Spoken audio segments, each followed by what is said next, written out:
Now I'm going to present a short promo concerning Book 2. And Book 2, Tomb Chronicles Part 2, was never a published book. It's over 380 pages long, and I was hoping to get it into ebooks, and ZTT Consulting put these two books together to be available on the Alexander Helios website. And the layout is much the same here. ZTT put these together. You have the Helios, the Alexander the Great cartouche here, and he took the same format layout and added this to it right here, the Curse of Alexander's Tomb. But you'll see that it also had another name before it was the Curse of Alexander's Tomb. Tomb Chronicles Part 2, midwinter 1995 to mid-fall of 1997. And this is how it is sold on the website. This is actually taken from the website itself. I'm going to show the title page here.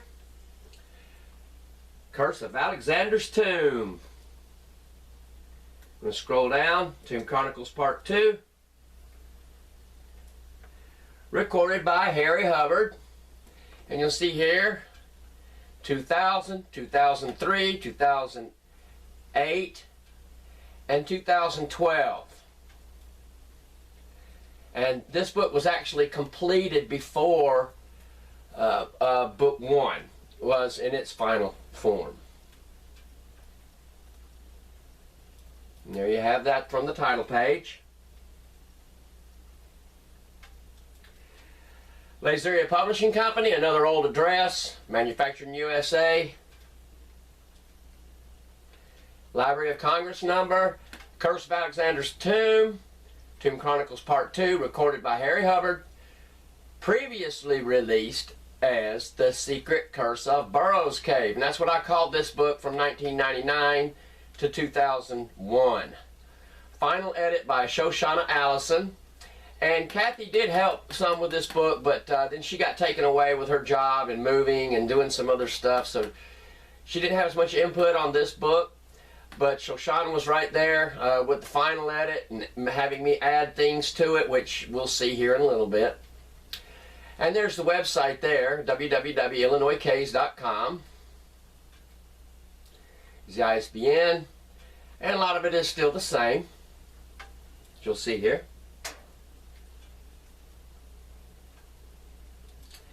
Table of contents.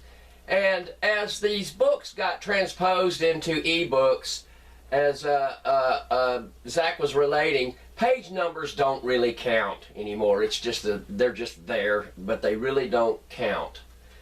And see, I left this here, The Secret Curse of Burroughs Cave, which is what this was called years before we got involved.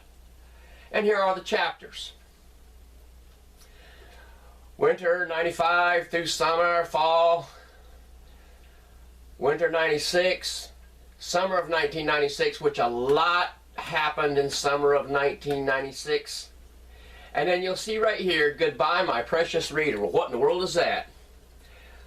That's a spot in the book where I had to stop and you had to look at the documents that I came into in late summer of 1996. So I send my reader on their own exploration trail to swim through so many of the appendices, because it is essential to read those documents before you continue on with the book.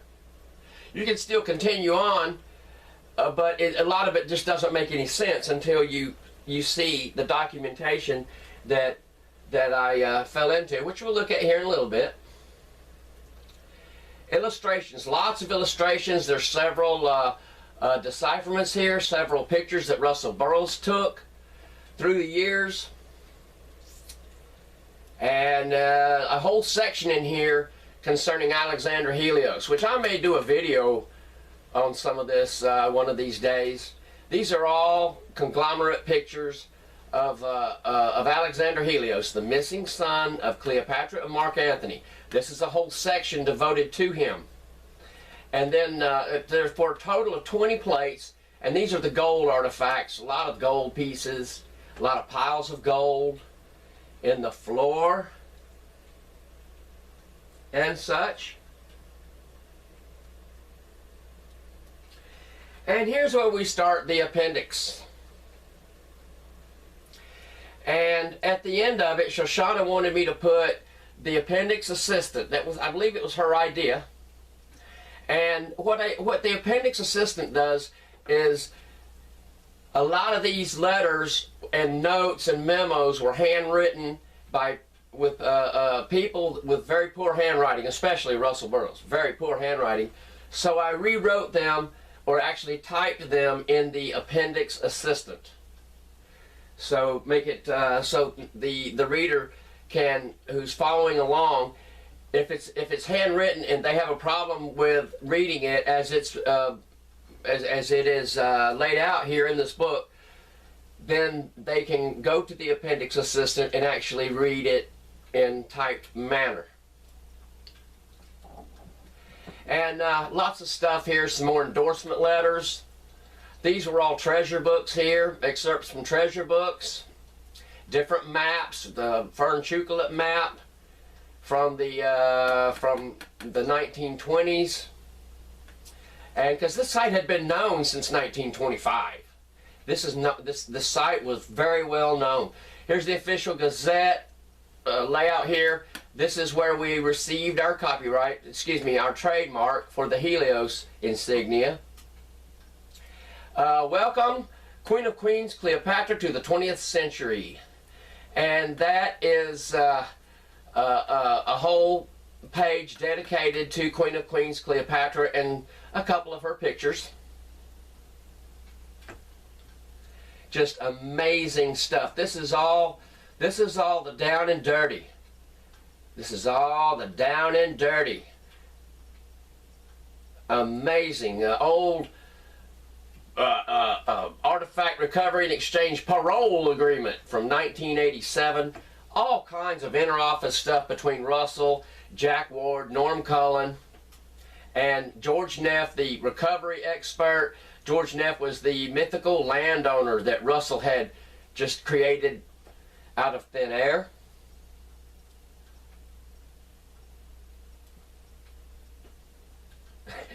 That was a good one. Happy in Ohio. Now, picking up on the next page, see several different letters here from different people in the late 80s. I put together this is the most incredible data that anyone will ever see in a book. This is the most fascinating read on the planet. There's nothing that comes close to it. This is all detailing the discovery and everything that happened concerning the looting of Alexander's, or the crypt of the Ptolemies. Lots of gold ledgers. All these ledger sheets that you see here are all breakdowns of how much gold was recovered, the pieces, the size of the pieces, the price of gold, and how much they had. Just incredible, just unbelievable. And that's when you get to, my dear reader, you have to check all of this out to understand what is really going on. Over 80, 80 appendices? 80. But there's actually several of certain ones. And here's the Appendix Assistant, the last one. And here's the Pinpoint Map, which is probably the greatest treasure map that ever was. And it had a foreword here written by Fred Reedholm. Now, some of you may know that Fred Reedholm wrote the book Mystery Cave of Many Faces with Russell Burroughs. He co-authored it. He put the book together, and he told me one time he had no cooperation from Russell Burroughs. That Russell Burroughs just fought him tooth and nail. And I'm going to just slowly scroll down, so anybody wants to read his foreword. It's a little lengthy, but it's pretty good right here, which the reader will be following in the step-by-step books, CDs, and DVDs. And this was as VHS tapes were going out of style. Of course, it never happened, and Russell is not known for keeping his promises or telling the truth. Boy, ain't that the... Continuing with the foreword by Fred Reedholm. Talking about me and Paul. We had good rapport with Fred Reedholm.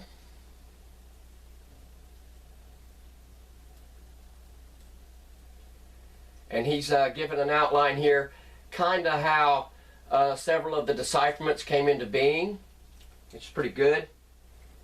And let's see here, we got another page, I believe, of his foreword. The fact that the main crypt is none other than Alexander the Great. Also entombed there are Cleopatra with her ancestors. See, that's the problem, is a lot of people don't realize that Cleopatra was a long distant relative of Alexander the Great's half-brother, Ptolemy Soter I. She was a descendant of him, and he was Alexander the Great's half-brother. They had the same father. And here's one of the books he wrote, Michigan Copper, The Untold Story, which is all about the copper deposits around Lake Superior. He lived in the Upper Peninsula of Michigan. And here's my introduction to this book. And I started writing this when I was living in a haunted theater in Lordsburg, New Mexico. I had a ghost that lives there that visited me twice. And that's covered in book 3.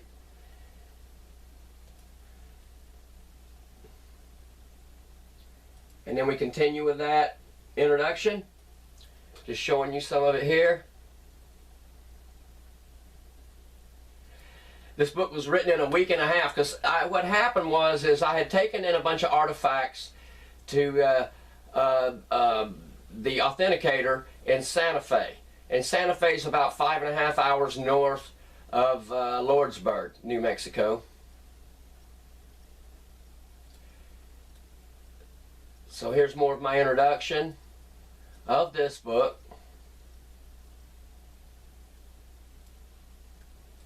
And there I'm apologizing for some of the things of how I had to put the book together. And here's the last thing I'm going to show. It's finishing up on the introduction. I'm certain by the time anyone finishes reading this work, they will realize what the curse truly involves. The following is a very bad but true story, and that's the truth. And here's just a little thing that was thrown together between me and Shoshana about the author. It's all written in third person. I think she was the last to put this together.